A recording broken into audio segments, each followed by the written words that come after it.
नारद भक्ति सूत्र में नारद जी ने कहा है, यज ज्ञात्वा पुमान अमृतो भवति सिद्धो भवति मत्तो भवति। भक्ति भले ही जीवन में मिली नहीं, भगवान मिले नहीं, लेकिन इन सिद्धांतों को जानने से ही जीव का परम कल्याण हो जाता है। इसके पहले नारद भक्ति सूत्र में जो नारद जी ने भक्ति से संबंधित सूत्र कहा है, उसमें कहा यल्लब्ध्वा पुमान अमृतो भवति। इस भक्ति को पाकर जीव अमर होगा, अमृतत्व को प्राप्त होगा। पर नारद जी को मन में चैन नहीं मिला। बोले नहीं, भक्ति हो सकता है सबको प्राप्त ना हो सके, भक्ति में भी बहुत सी कोटियां हैं, साधन सिद्धा है, फिर आगे रागानुगा भक्ति है, बहुत प्रकार की भक्ति है। तो आगे एक सूत्र नारद जी ने दिया, यज ज्ञात्वा। बोले मिले ना मिले, तुम भक्ति के सिद्धांतों को जान भी लोगे तो भी वो किसी ना किसी काल में तुम्हारा कल्याण जरूर करेंगे। जरूरी नहीं है कि वो इसी क्षण कल्याण कर दें, पर भक्ति के सिद्धांतों को जानने की भी इतनी महिमा है।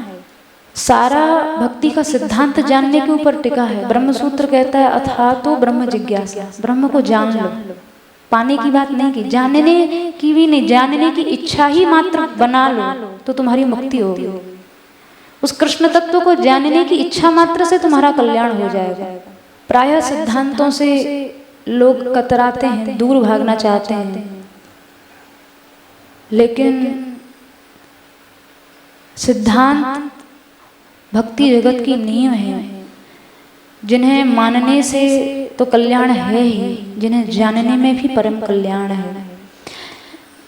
एक चोर था, बड़ा चोर नहीं था बहुत बड़ा विद्वान ब्राह्मण था, और राजा भोज स्वयं बहुत बड़े विद्वान थे। बड़े बड़े विद्वान ब्राह्मणों का सम्मान इनके राज्य में हुआ करता था। तो एक बार उस ब्राह्मण की कन्या का विवाह होना था, तो घर में कुछ धन का अभाव था। सोचा कि क्या करें ब्राह्मण के लिए।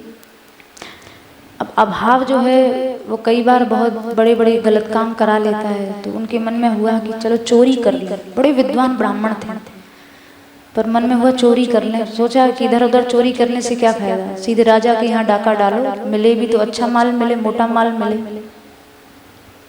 राजा के महल में गए, जब जाने लगे तो अब चोरी का कोई अभ्यास तो था नहीं कि चोर की तरह छुप के जाते। वो तो अपना बढ़िया निर्भीक होके जा रहे थे। लोगों ने, कर्मचारियों ने, सैनिकों ने पूछा भी कौन हो भाई, कौन हो? कहा मैं चोर हूँ। सबने कहा अरे चोर थोड़ी ये कहेगा कि मैं चोर हूँ, ये तो कोई लगता है वेशभूषा से अच्छे ब्राह्मण हैं। और राजा भोज ब्राह्मणों का ब्राह्मण सेवी है, बुलाया होगा। किसी ने कुछ कहा नहीं, चले गए। संध्या हुई, छुप गए राजा के महल में। सबसे पहले देखा राजा जिस पलंग पे सोता है वो सोने से निर्मित है। तो मन में हुआ बस यहीं से थोड़ा बहुत सोना ठोक ठाक के निकाल लेंगे, उसी से हमारे लिए तो वही पर्याप्त है। राजा सो गया, इधर उधर देखा, तिजोरी विजोरी, पर चूंकि ब्राह्मण थे और शास्त्र का ज्ञान था, सिद्धांतों का ज्ञान था, जिस वस्तु पे हाथ रखते वो ब्राह्मण तो तुरंत शास्त्र ज्ञान जग जाता। अरे तुम ब्राह्मण होके चोरी करोगे, इसका ये परिणाम होगा, ये नरक मिलेगा। स्वर्ण पे हाथ रखा, अरे स्वर्ण चोरी तो 5 महापापों में एक महापाप है, महापाप करोगे। और कहीं हाथ रखा, फिर मन में विचार आता राजधन की चोरी, अरे पता नहीं राजा के पास कैसा कैसा धन आता है, ब्राह्मण कहाँ पचा पाएगा। सारी रात इसी ऊहापोह में निकल गई, चोरी कर नहीं पाए। पलंग के नीचे, राजा पलंग पर सो रहा था, पलंग के नीचे छुप गए। फिर कभी इस पाये को देखें, कभी उस पाये को देखें, पर सारी रात उनको जो शास्त्र ज्ञान था, तत्व ज्ञान था, चोरी की इच्छा तो होती है लेकिन चोरी कर नहीं पाए। अब सवेरा हुआ, अब सोचने लगे राजा उठे तब हम यहाँ से भागें, हम यहाँ से निकलें कैसे, पलंग के नीचे छुपा हुए थे। तो राजा भोज बड़े विद्वान थे। जब सवेरा होने लगा तो उनको जगाने के बड़े बड़े उपक्रम होने लगे, बाजे गाजे बजने लगे, सुंदर सुंदर स्त्रियां नाचने लगी, बंदी जन स्तुति करने लगे, बड़े बड़े हाथी दरवाजे पे चिंगाड़ करने लगे। तो राजा भोज जब जागते थे तो रोज एक नया श्लोक बोलते थे। तो उस दिन जब जगे तो उस दिन भी उन्होंने एक श्लोक बोला, चेतो हरा युवतयः सुहृदोनुकूलः देखो मैं कितना सौभाग्यशाली हूँ, संसार की सबसे सुंदर सुंदर स्त्रियां मेरे पास हैं, और ये सब मन हरण करने वाली स्त्रियां मुझे जगाने का प्रयास कर रही हैं।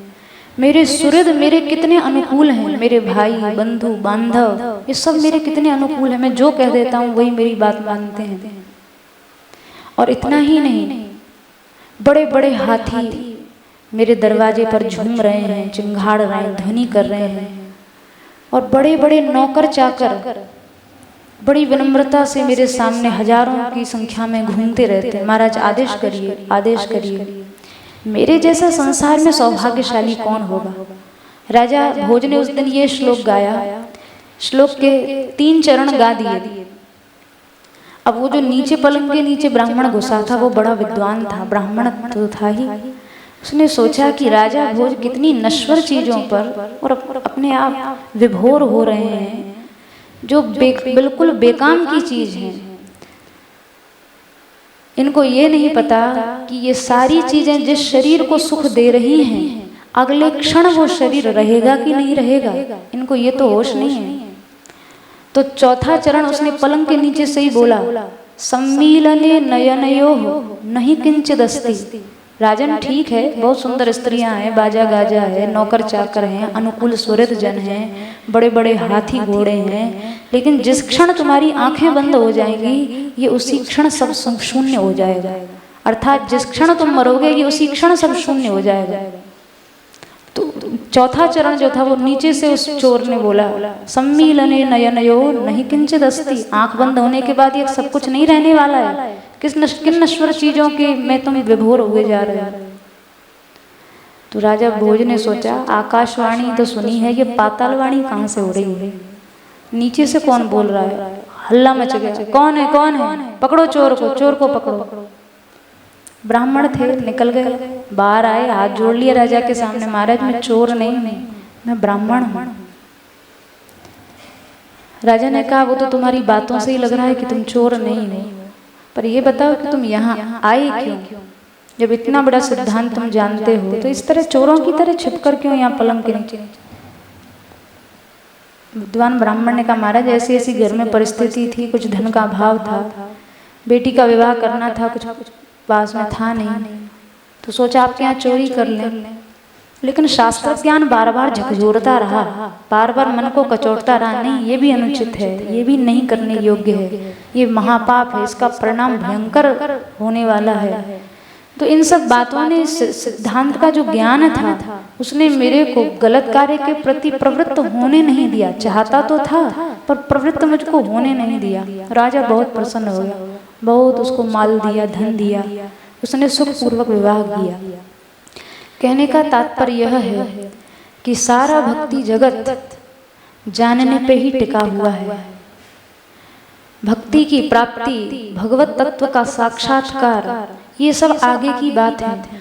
उनके पूर्व हमारे अंदर इनको जानने की इच्छा उत्पन्न हो।